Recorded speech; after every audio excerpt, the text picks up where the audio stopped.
안녕하세요. 반갑습니다. 허재삼 작가입니다. 오늘 여러분들께 소개해드릴 책은 불교계에 존경받는 명상스승 아잔 브라흐마가 지은 술 취한 코끼리 길들이기를 소개해드리겠습니다. 저는 이 책을 제가 2019년 12월 달에 읽었던 책인데요.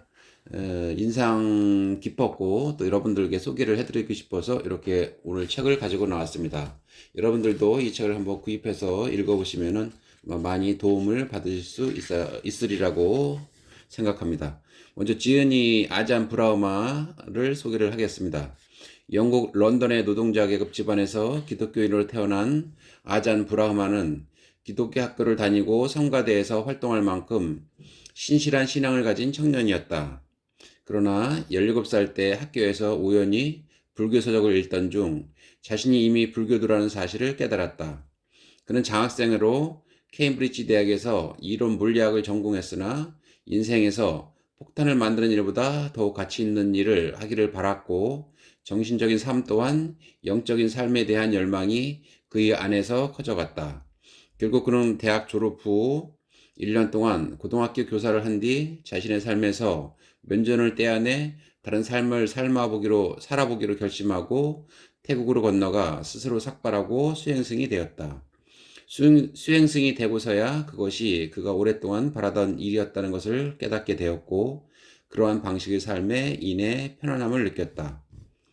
어느 날 친구가 당대의 위대한 스승 아잔차의 명성을 듣고 그곳에 가서 3일만 지내보자고 그에게 말했다. 그렇게 해서 아잔차가 이끄는 숲속 수행자들의 절인 완농파퐁으로 간 그는 9년을 아잔차와 함께 생활했다.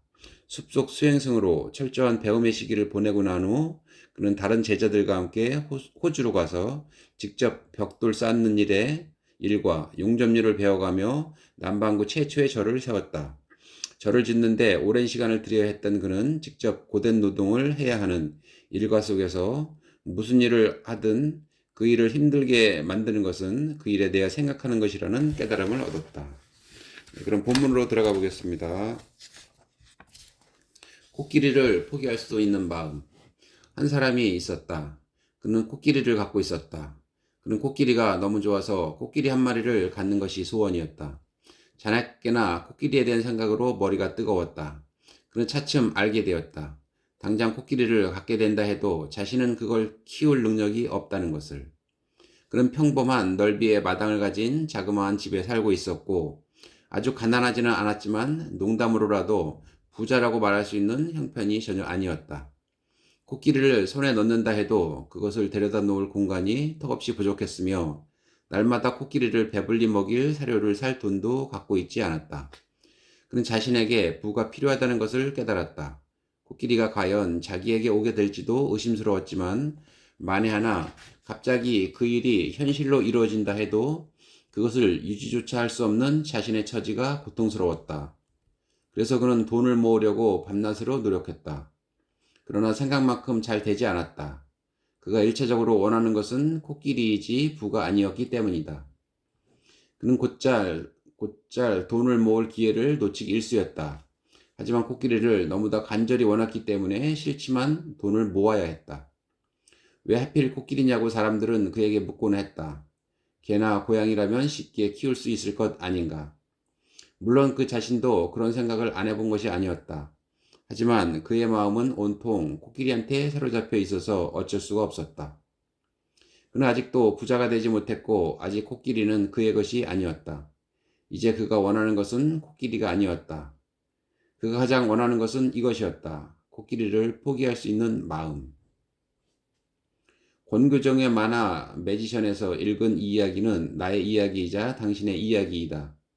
삶에서 우리를 힘들게 하는 것은 원하는 어떤 것을 이루지 못하기 때문이 아니라 원하는 그 마음을 내려놓을 수 없기 때문이다. 코끼리를 간절히 갈구하면 언젠가는 그것을 소유하게 될 것이라고 세상은 말한다. 하지만 그것은 결국 또 다른 고통의 시작일 뿐이다. 왜냐하면 거기 언제나 더 멋지고 아름다운 코끼리가 존재하기 때문이다. 인간이 추구하는 자유에는 두 종류가 있다. 하나는 욕망의 자유이고 다른 하나는 욕망으로부터의 자유이다. 우린 주로 욕망의 자유, 곧 선택의 자유를 추구하며 살아가며 세상은 그것을 격려한다. 이제 그것은 각자의 마음속에서 날마다 들려오는 거부할 수 없는 욕구와 같다. 어서 코끼리를 원해. 코끼리를 소유하면 넌 더 많이 행복할 수 있어. 그리하여 코끼리 살돈을 모으느라 일생의 시간을 다 보낼 것이고, 그런 다음에는 코끼리 사료를 마련하느라 허덕일 것이며, 코끼리와 단 한 번도 즐겁게 논인 적이 없을 것이다. 그리고 생의 마지막에 이르러서는 결국 그 코끼리 때문에 자신이 한순간도 행복하지 않았음을 깨달을 것이다. 그것이 욕망의 자유를 추구하는 인간의 숙명이다. 고타마 붓다가 6년 고행 끝에 니란자나 강가의 보리수 아래서 깨달은 첫 번째 진리는 인간의 삶은 두카라는 것이었다. 두카는 흔히 고통으로 번역되지만 나는 그것을 행복의 구조라고 옮긴다. 여기 또 다른 사람의 이야기가 있다. 한 남자가 시장에 앉아 무엇인가를 먹고 있었다.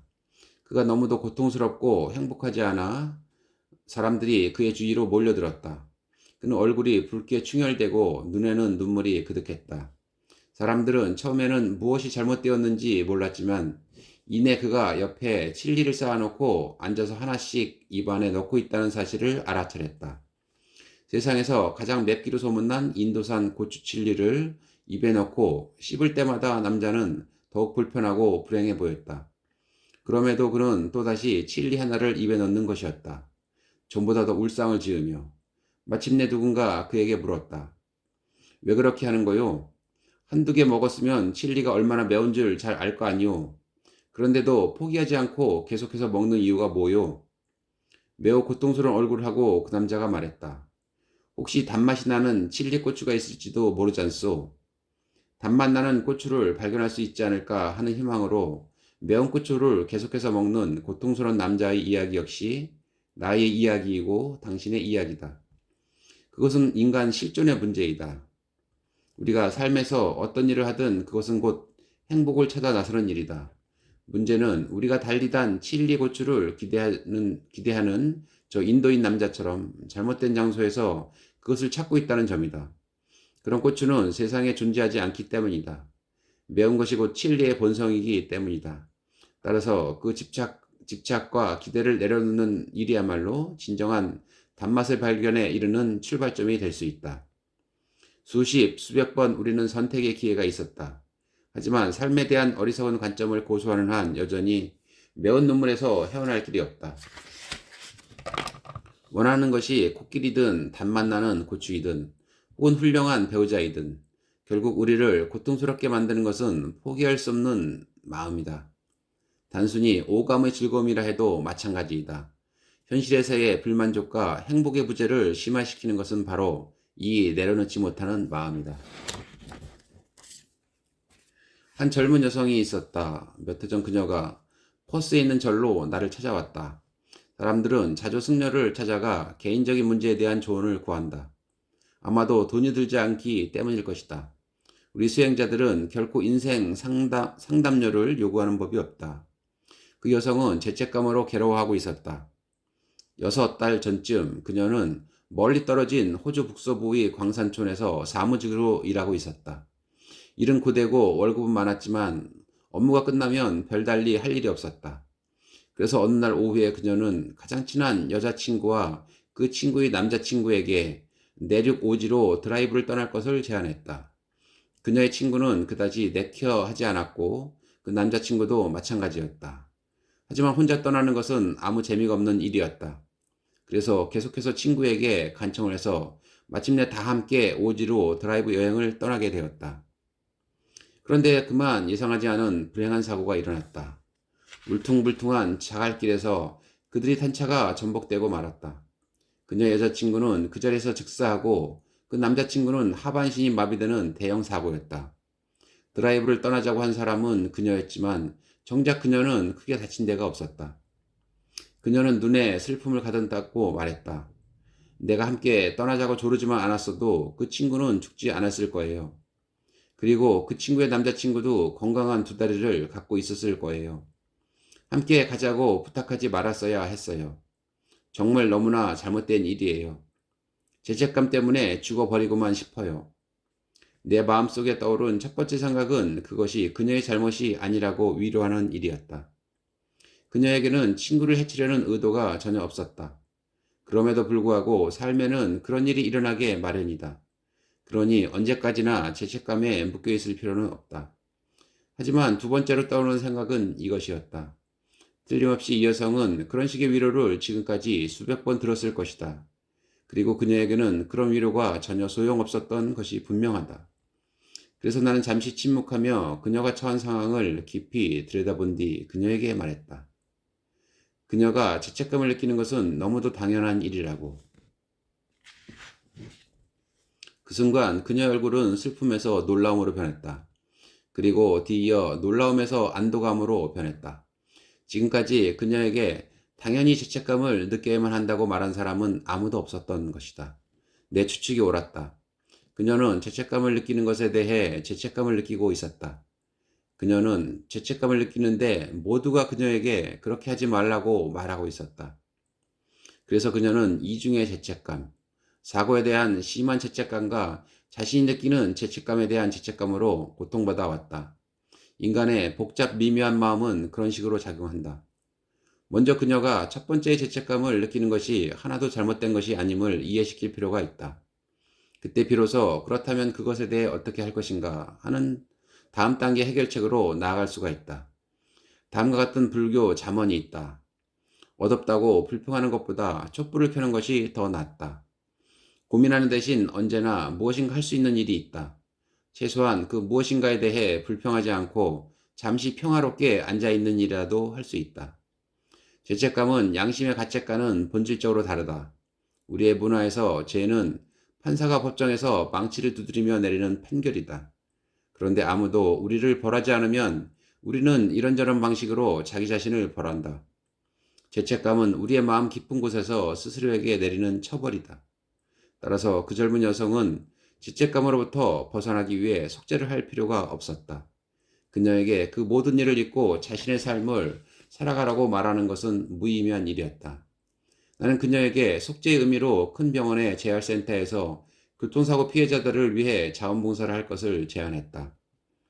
그 힘든 일을 통해 마음속 죄책감을 내려놓을 수 있을 것이다. 그리고 자원봉사의 의미가 그렇듯이 그녀는 자신의 도움을 필요로 하는 사람들로부터 거꾸로 많은 도움을 받을 것이다. 우울증에 도움을 주는 가장 값을 매길 수 없는 가르침 중 하나는 가장 단순한 것이기도 하다. 하지만 얼핏 단순해 보이는 가르침들은 잘못 이해되기가 쉽다.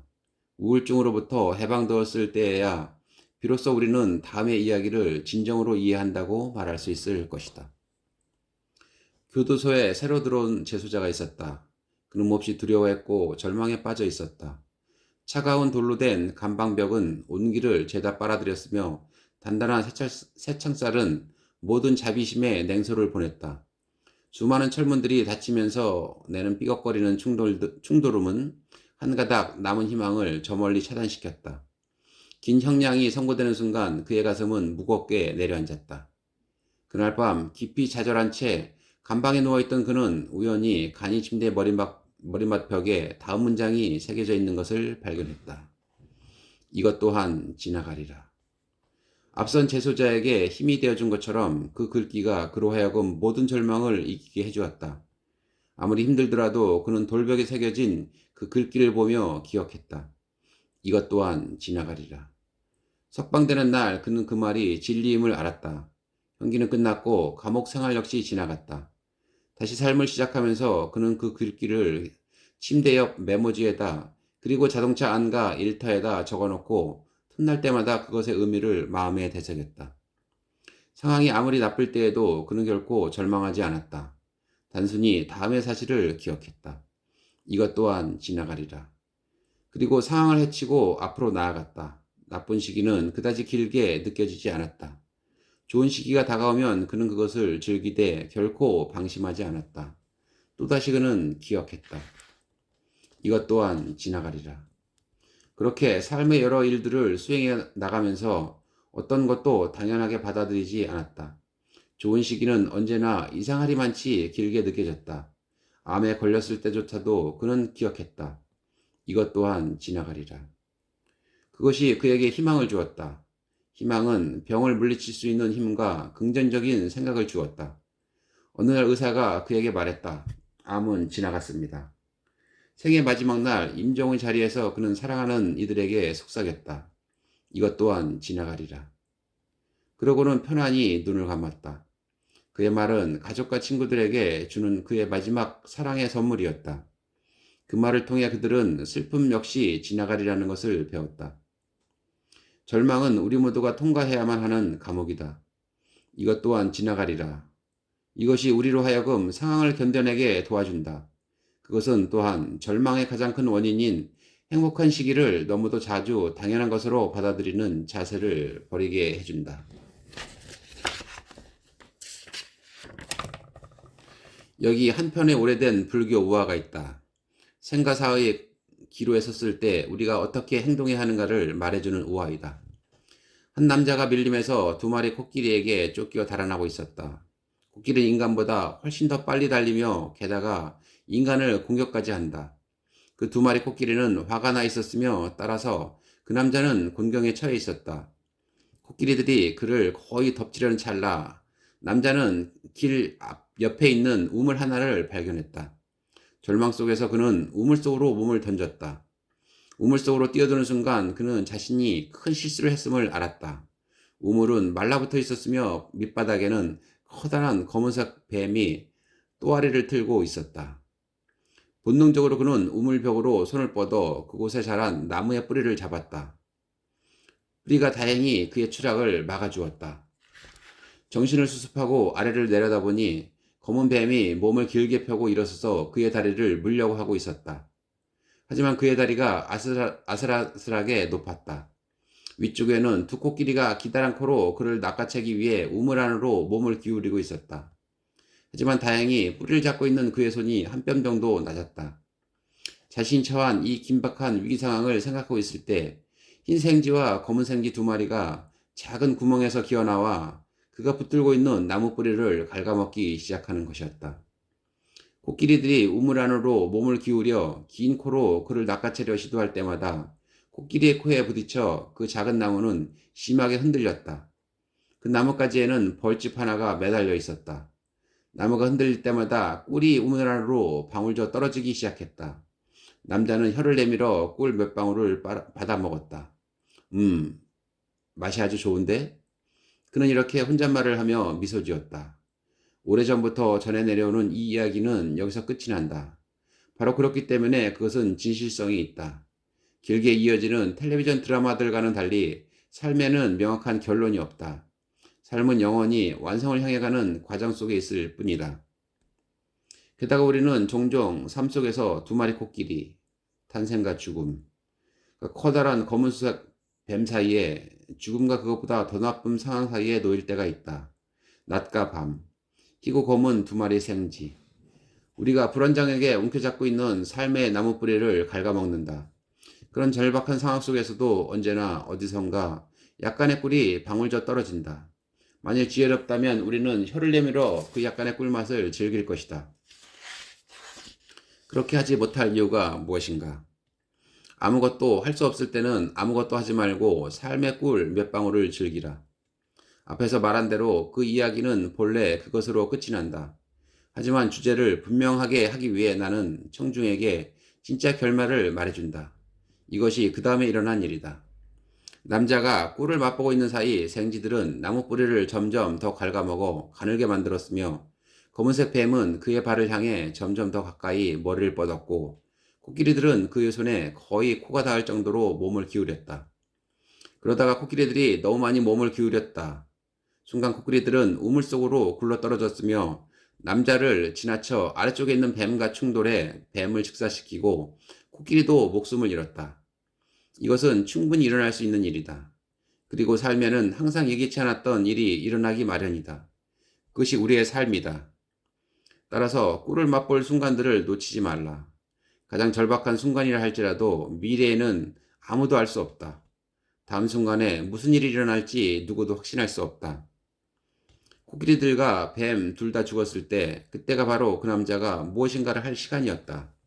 그는 꿀을 맛보는 것을 중단하고 온 힘을 다해 우물 밖으로 기어 나왔으며 안전하게 밀림을 헤쳐나왔다. 삶은 언제까지나 아무것도 하지 않고 꿀이나 맛보는 것은 아니기 때문이다. 당신의 삶에서 가장 중요한 일은 무엇인가? 하루 중 당신이 가장 먼저 해야 할 일, 혹은 지금 꼭 해야만 한 일은 무엇인가? 지식을 쌓는 것, 중요한 일을 결정하는 것, 바쁘게 일하는 것. 이것들 중에서 가장 먼저 할 것은 연민을 지니는 것이 아닐까? 고통받는 존재를 보면 선한 자의 마음은 떨린다. 떨리기 때문에 연민이라고 한다. 고통받는 일을 보면 자기가 직접 당한 것처럼 마음에 닿아서 아픈 것이다. 밀림 속 수행승의 몸, 마음, 영혼을 위한 안내서. 마음속 코끼리를 따르지 말고 그 코끼리의 주인이 되라. 원하는 것에는 끝이 없지만 원하는 것으로부터의 자유는 끝이 있다. 조금 놓아버리면 조금의 평화가 오고 크게 놓아버리면 큰 평화를 얻을 것이다. 만일 완전히 놓아버린다면 완전한 평화와 자유를 얻을 것이다. 그리하여 세상을 상대로 한 그대의 싸움은 끝이 날 것이다. 행복에 집착하지 않을 때 진정한 행복이 시작한다. 아잠 브라우마는 뛰어난 이야기꾼이면서 영혼 치료사이다. 그가 전하는 108가지 이야기는 아름다운 천을 짜듯이 엮어져 나가며 마음의 평화와 깨달음을 선물한다. 네, 오늘 저는 여기까지 마치고요. 다음 시간에 더 좋은 책으로 여러분들 찾아뵙겠습니다. 네, 감사합니다.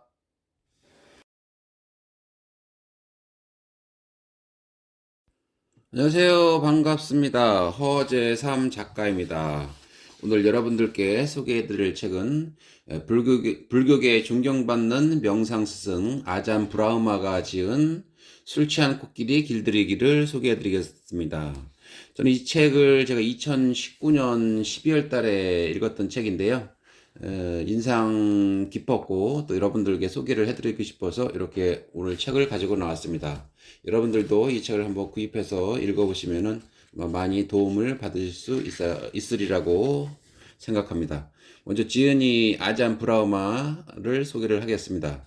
영국 런던의 노동자 계급 집안에서 기독교인으로 태어난 아잠 브라흐마는 기독교 학교를 다니고 성가대에서 활동할 만큼 신실한 신앙을 가진 청년이었다. 그러나 17살 때 학교에서 우연히 불교 서적을 읽던 중 자신이 이미 불교도라는 사실을 깨달았다. 그는 장학생으로 케임브리지 대학에서 이론 물리학을 전공했으나 인생에서 폭탄을 만드는 일보다 더욱 가치 있는 일을 하기를 바랐고 정신적인 삶 또한 영적인 삶에 대한 열망이 그의 안에서 커져갔다. 결국 그는 대학 졸업 후 1년 동안 고등학교 교사를 한 뒤 자신의 삶에서 면전을 떼어내 다른 삶을 살아보기로 결심하고 태국으로 건너가 스스로 삭발하고 수행승이 되었다. 수행승이 되고서야 그것이 그가 오랫동안 바라던 일이었다는 것을 깨닫게 되었고 그러한 방식의 삶에 인해 편안함을 느꼈다. 어느 날 친구가 당대의 위대한 스승 아잔차의 명성을 듣고 그곳에 가서 3일만 지내보자고 그에게 말했다. 그렇게 해서 아잔차가 이끄는 숲속 수행자들의 절인 완농파퐁으로 간 그는 9년을 아잔차와 함께 생활했다. 숲속 수행승으로 철저한 배움의 시기를 보내고 난 후 그는 다른 제자들과 함께 호주로 가서 직접 벽돌 쌓는 일과 용접률을 배워가며 남반구 최초의 절을 세웠다. 절을 짓는데 오랜 시간을 들여야 했던 그는 직접 고된 노동을 해야 하는 일과 속에서 무슨 일을 하든 그 일을 힘들게 만드는 것은 그 일에 대해 생각하는 것이라는 깨달음을 얻었다. 그럼 본문으로 들어가 보겠습니다. 코끼리를 포기할 수 있는 마음. 한 사람이 있었다. 그는 코끼리를 갖고 있었다. 그는 코끼리가 너무 좋아서 코끼리 한 마리를 갖는 것이 소원이었다. 자나깨나 코끼리에 대한 생각으로 머리가 뜨거웠다. 그는 차츰 알게 되었다. 당장 코끼리를 갖게 된다 해도 자신은 그걸 키울 능력이 없다는 것을. 그는 평범한 넓이의 마당을 가진 자그마한 집에 살고 있었고 아주 가난하지는 않았지만 농담으로라도 부자라고 말할 수 있는 형편이 전혀 아니었다. 코끼리를 손에 넣는다 해도 그것을 데려다 놓을 공간이 턱없이 부족했으며 날마다 코끼리를 배불리 먹일 사료를 살 돈도 갖고 있지 않았다. 그는 자신에게 부가 필요하다는 것을 깨달았다. 코끼리가 과연 자기에게 오게 될지도 의심스러웠지만 만에 하나 갑자기 그 일이 현실로 이루어진다 해도 그것을 유지조차 할 수 없는 자신의 처지가 고통스러웠다. 그래서 그는 돈을 모으려고 밤낮으로 노력했다. 그러나 생각만큼 잘 되지 않았다. 그가 일차적으로 원하는 것은 코끼리이지 부가 아니었기 때문이다. 그는 곧잘 돈을 모을 기회를 놓치기 일쑤였다. 하지만 코끼리를 너무나 간절히 원했기 때문에 싫지만 돈을 모아야 했다. 왜 하필 코끼리냐고 사람들은 그에게 묻곤 했다. 개나 고양이라면 쉽게 키울 수 있을 것 아닌가. 물론 그 자신도 그런 생각을 안 해본 것이 아니었다. 하지만 그의 마음은 온통 코끼리한테 사로잡혀 있어서 어쩔 수가 없었다. 그는 아직도 부자가 되지 못했고 아직 코끼리는 그의 것이 아니었다. 이제 그가 원하는 것은 코끼리가 아니었다. 그가 가장 원하는 것은 이것이었다. 코끼리를 포기할 수 있는 마음. 권교정의 만화 매지션에서 읽은 이 이야기는 나의 이야기이자 당신의 이야기이다. 삶에서 우리를 힘들게 하는 것은 원하는 어떤 것을 이루지 못하기 때문이 아니라 원하는 그 마음을 내려놓을 수 없기 때문이다. 코끼리를 간절히 갈구하면 언젠가는 그것을 소유하게 될 것이라고 세상은 말한다. 하지만 그것은 결국 또 다른 고통의 시작일 뿐이다. 왜냐하면 거기 언제나 더 멋지고 아름다운 코끼리가 존재하기 때문이다. 인간이 추구하는 자유에는 두 종류가 있다. 하나는 욕망의 자유이고 다른 하나는 욕망으로부터의 자유이다. 우린 주로 욕망의 자유, 곧 선택의 자유를 추구하며 살아가며 세상은 그것을 격려한다. 이제 그것은 각자의 마음속에서 날마다 들려오는 거부할 수 없는 욕구와 같다. 어서 코끼리를 원해. 코끼리를 소유하면 넌 더 많이 행복할 수 있어. 그리하여 코끼리 살 돈을 모으느라 일생의 시간을 다 보낼 것이고 그런 다음에는 코끼리 사료를 마련하느라 허덕일 것이며 코끼리와 단 한 번도 즐겁게 논인 적이 없을 것이다. 그리고 생의 마지막에 이르러서는 결국 그 코끼리 때문에 자신이 한순간도 행복하지 않았음을 깨달을 것이다. 그것이 욕망의 자유를 추구하는 인간의 숙명이다. 고타마 붓다가 6년 고행 끝에 니란자나 강가의 보리수 아래서 깨달은 첫 번째 진리는 인간의 삶은 두카라는 것이었다. 두카는 흔히 고통으로 번역되지만 나는 그것을 행복의 구조라고 옮긴다. 여기 또 다른 사람의 이야기가 있다. 한 남자가 시장에 앉아 무엇인가를 먹고 있었다. 그가 너무도 고통스럽고 행복하지 않아 사람들이 그의 주위로 몰려들었다. 그는 얼굴이 붉게 충혈되고 눈에는 눈물이 그득했다. 사람들은 처음에는 무엇이 잘못되었는지 몰랐지만 이내 그가 옆에 칠리를 쌓아놓고 앉아서 하나씩 입안에 넣고 있다는 사실을 알아차렸다. 세상에서 가장 맵기로 소문난 인도산 고추 칠리를 입에 넣고 씹을 때마다 남자는 더욱 불편하고 불행해 보였다. 그럼에도 그는 또다시 칠리 하나를 입에 넣는 것이었다.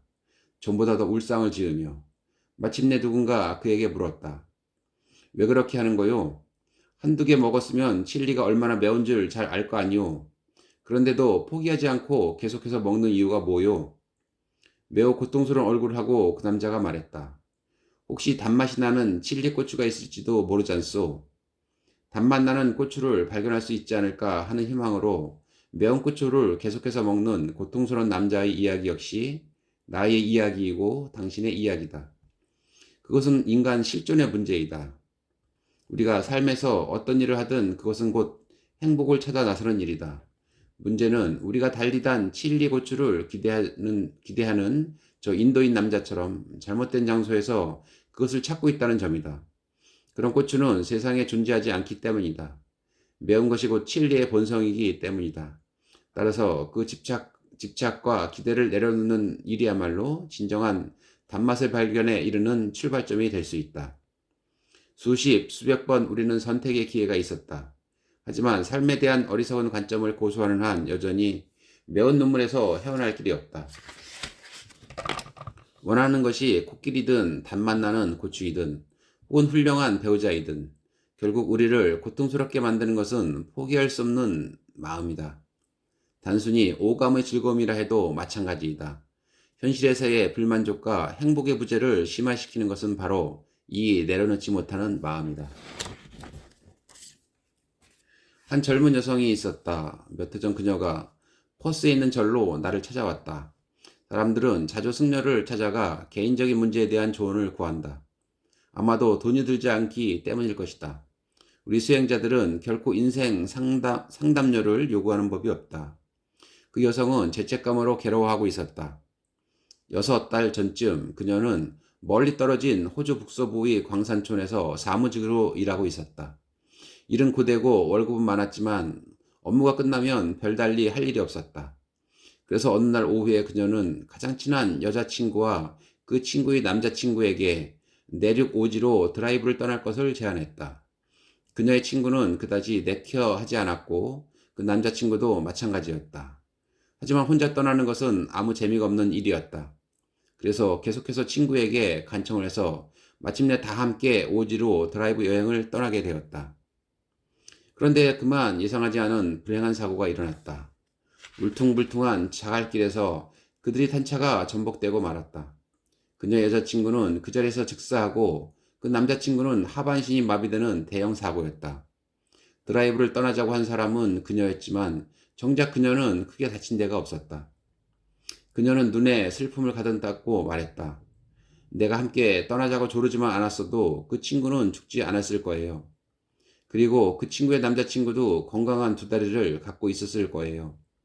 함께 가자고 부탁하지 말았어야 했어요. 정말 너무나 잘못된 일이에요. 죄책감 때문에 죽어버리고만 싶어요. 내 마음속에 떠오른 첫 번째 생각은 그것이 그녀의 잘못이 아니라고 위로하는 일이었다. 그녀에게는 친구를 해치려는 의도가 전혀 없었다. 그럼에도 불구하고 삶에는 그런 일이 일어나게 마련이다. 그러니 언제까지나 죄책감에 묶여있을 필요는 없다.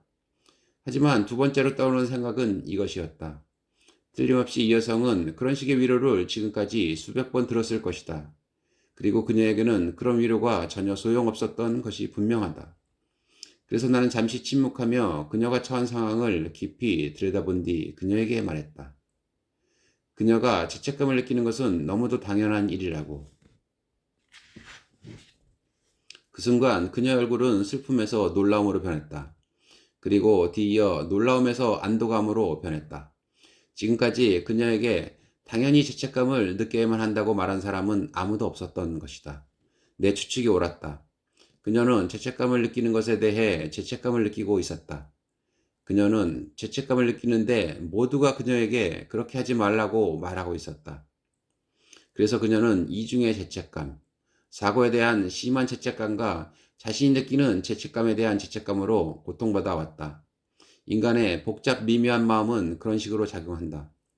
먼저 그녀가 첫 번째 죄책감을 느끼는 것이 하나도 잘못된 것이 아님을 이해시킬 필요가 있다. 그때 비로소 그렇다면 그것에 대해 어떻게 할 것인가 하는 다음 단계 해결책으로 나아갈 수가 있다. 다음과 같은 불교 잠언이 있다. 얻었다고 불평하는 것보다 촛불을 켜는 것이 더 낫다. 고민하는 대신 언제나 무엇인가 할 수 있는 일이 있다. 최소한 그 무엇인가에 대해 불평하지 않고 잠시 평화롭게 앉아있는 일이라도 할 수 있다.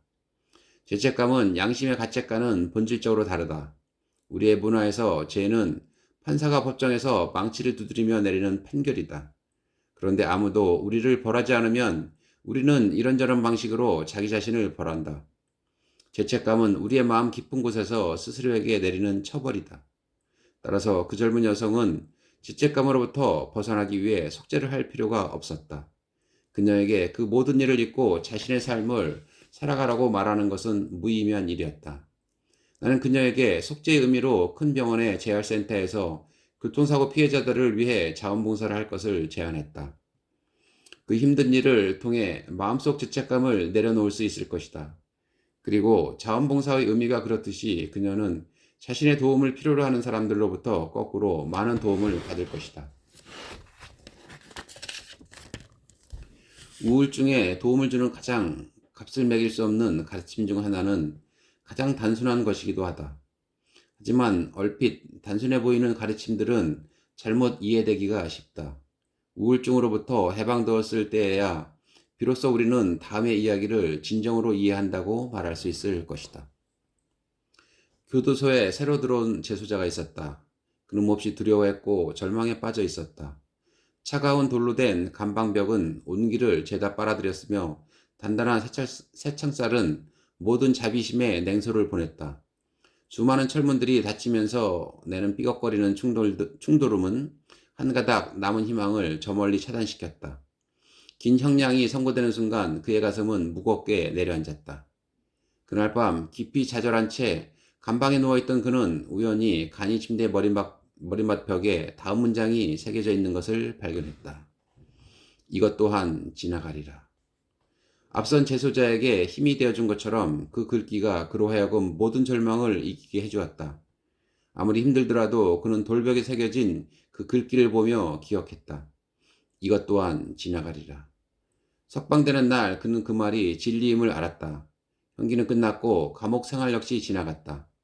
다시 삶을 시작하면서 그는 그 글귀를 침대 옆 메모지에다 그리고 자동차 안과 일터에다 적어놓고 틈날 때마다 그것의 의미를 마음에 되새겼다.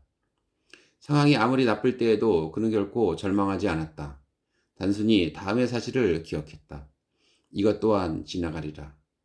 그리고 상황을 헤치고 앞으로 나아갔다. 나쁜 시기는 그다지 길게 느껴지지 않았다.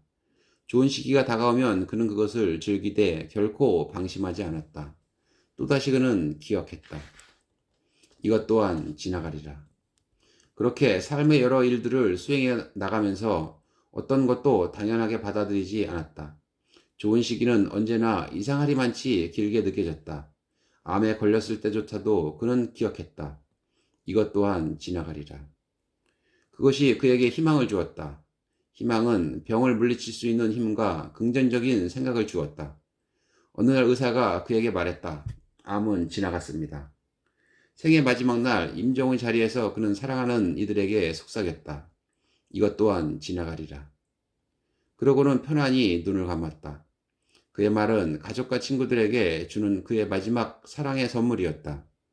그 말을 통해 그들은 슬픔 역시 지나가리라는 것을 배웠다.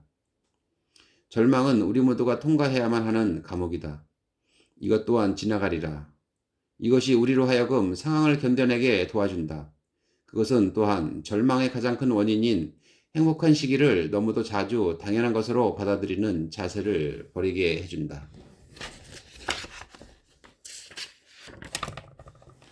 여기 한편의 오래된 불교 우화가 있다.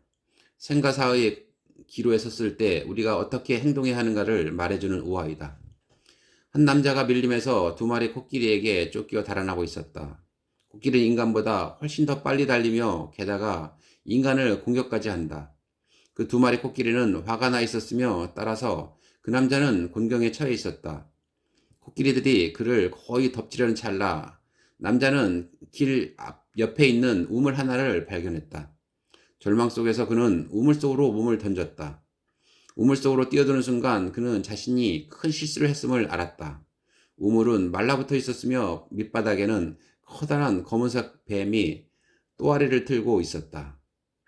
본능적으로 그는 우물벽으로 손을 뻗어 그곳에 자란 나무의 뿌리를 잡았다. 뿌리가 다행히 그의 추락을 막아주었다. 정신을 수습하고 아래를 내려다보니 검은 뱀이 몸을 길게 펴고 일어서서 그의 다리를 물려고 하고 있었다. 하지만 그의 다리가 아슬아슬하게 높았다. 위쪽에는 두 코끼리가 기다란 코로 그를 낚아채기 위해 우물 안으로 몸을 기울이고 있었다. 하지만 다행히 뿌리를 잡고 있는 그의 손이 한 뼘 정도 낮았다. 자신이 처한 이 긴박한 위기 상황을 생각하고 있을 때 흰 생쥐와 검은 생쥐 두 마리가 작은 구멍에서 기어나와 그가 붙들고 있는 나무 뿌리를 갉아먹기 시작하는 것이었다. 코끼리들이 우물 안으로 몸을 기울여 긴 코로 그를 낚아채려 시도할 때마다 코끼리의 코에 부딪혀 그 작은 나무는 심하게 흔들렸다. 그 나뭇가지에는 벌집 하나가 매달려 있었다. 나무가 흔들릴 때마다 꿀이 우물 안으로 방울져 떨어지기 시작했다. 남자는 혀를 내밀어 꿀 몇 방울을 받아 먹었다. 맛이 아주 좋은데? 그는 이렇게 혼잣말을 하며 미소 지었다. 오래전부터 전해 내려오는 이 이야기는 여기서 끝이 난다. 바로 그렇기 때문에 그것은 진실성이 있다. 길게 이어지는 텔레비전 드라마들과는 달리 삶에는 명확한 결론이 없다. 삶은 영원히 완성을 향해 가는 과정 속에 있을 뿐이다. 게다가 우리는 종종 삶 속에서 두 마리 코끼리, 탄생과 죽음, 그 커다란 검은수색 뱀 사이에 죽음과 그것보다 더 나쁜 상황 사이에 놓일 때가 있다. 낮과 밤, 희고 검은 두 마리 생쥐. 우리가 불안장에게 움켜잡고 있는 삶의 나무 뿌리를 갉아먹는다. 그런 절박한 상황 속에서도 언제나 어디선가 약간의 꿀이 방울져 떨어진다. 만일 지혜롭다면 우리는 혀를 내밀어 그 약간의 꿀맛을 즐길 것이다. 그렇게 하지 못할 이유가 무엇인가? 아무것도 할 수 없을 때는 아무것도 하지 말고 삶의 꿀 몇 방울을 즐기라. 앞에서 말한 대로 그 이야기는 본래 그것으로 끝이 난다. 하지만 주제를 분명하게 하기 위해 나는 청중에게 진짜 결말을 말해준다. 이것이 그 다음에 일어난 일이다.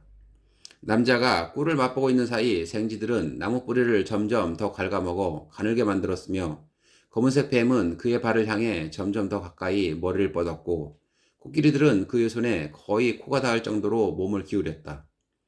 그러다가 코끼리들이 너무 많이 몸을 기울였다. 순간 코끼리들은 우물 속으로 굴러떨어졌으며 남자를 지나쳐 아래쪽에 있는 뱀과 충돌해 뱀을 직사시키고 코끼리도 목숨을 잃었다. 이것은 충분히 일어날 수 있는 일이다. 그리고 삶에는 항상 예기치 않았던 일이 일어나기 마련이다. 그것이 우리의 삶이다. 따라서 꿀을 맛볼 순간들을 놓치지 말라. 가장 절박한 순간이라 할지라도 미래에는 아무도 알 수 없다. 다음 순간에 무슨 일이 일어날지 누구도 확신할 수 없다. 코끼리들과 뱀 둘 다 죽었을 때 그때가 바로 그 남자가 무엇인가를 할 시간이었다. 그는 꿀을 맛보는 것을 중단하고 온 힘을 다해 우물 밖으로 기어 나왔으며 안전하게 밀림을 헤쳐나왔다. 삶은 언제까지나 아무것도 하지 않고 꿀이나 맛보는 것은 아니기 때문이다. 당신의 삶에서 가장 중요한 일은 무엇인가? 하루 중 당신이 가장 먼저 해야 할 일, 혹은 지금 꼭 해야만 한 일은 무엇인가? 지식을 쌓는 것, 중요한 일을 결정하는 것, 바쁘게 일하는 것, 이것들 중에서 가장 먼저 할 것은 연민을 지니는 것이 아닐까? 고통받는 존재를 보면 선한 자의 마음은 떨린다. 떨리기 때문에 연민이라고 한다. 고통받는 일을 보면 자기가 직접 당한 것처럼 마음에 닿아서 아픈 것이다. 밀림 속 수행승의 몸, 마음, 영혼을 위한 안내서. 마음속 코끼리를 따르지 말고 그 코끼리의 주인이 되라. 원하는 것에는 끝이 없지만 원하는 것으로부터의 자유는 끝이 있다. 조금 놓아버리면 조금의 평화가 오고 크게 놓아버리면 큰 평화를 얻을 것이다. 만일 완전히 놓아버린다면 완전한 평화와 자유를 얻을 것이다. 그리하여 세상을 상대로 한 그대의 싸움은 끝이 날 것이다. 행복에 집착하지 않을 때 진정한 행복이 시작한다. 아잠 브라우먼은 뛰어난 이야기꾼이면서 영혼 치료사이다.